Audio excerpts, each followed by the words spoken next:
What's going on, guys? Jesse Thornock here, Freedom Property Investments. Just hanging out here in an open house. Doing an open house here on one of our 55 plus community homes in El Cajon. It's an excellent house, actually, 2012, 3-bed, 2-bath. Pretty sweet. Got new paint, new floor.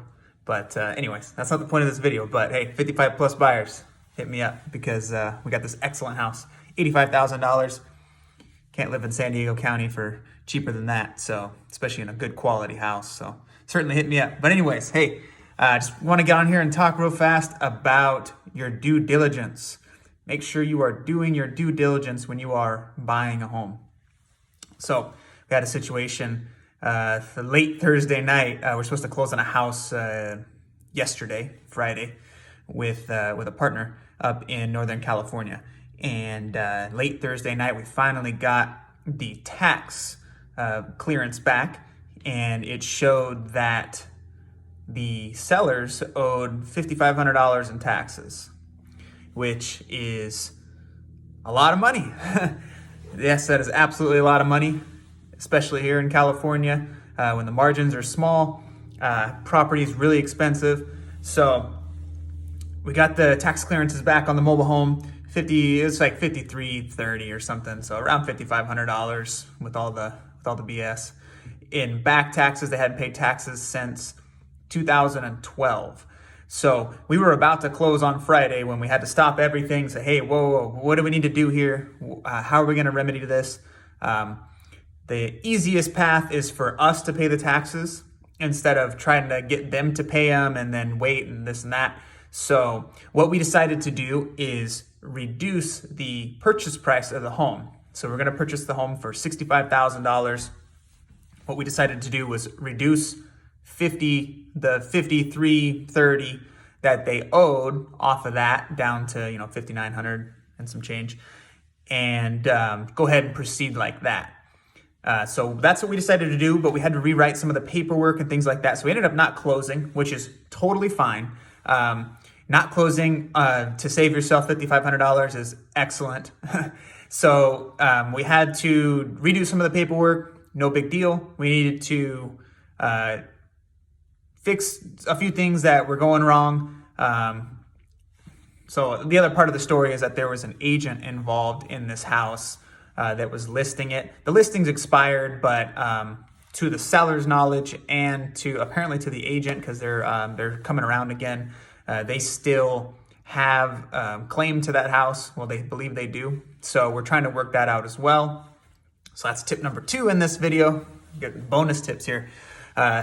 Make sure that the home is not under contract, because if it was, this specific agent, which is kind of robbery here, they had the home listed at 10% commission. So 10% of the sale price was going to be their commission.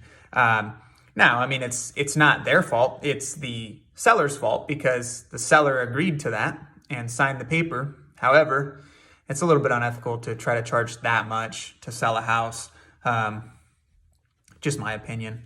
But anyway, so we were unsure if the seller is still, or if the agent for the seller is still involved. So we needed to clear that up as well. We didn't want to make that mistake and go ahead and purchase the house if it was still listed with this agent, if it was still under contract with this agent, because then we would have to owe the agent the 10% of the sale price, which is, again, quite a bit of money. $65,000 is what we're paying for it. So that'd be $6,500.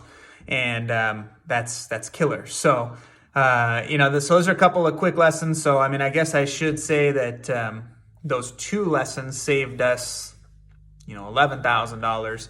But the real big lesson here was that we saved the taxes. I mean, we knew about the agent that was coming up, but they started coming back around like right before we were about to close. So it turned into a little bit of an issue, but the taxes coming up Thursday night was intense.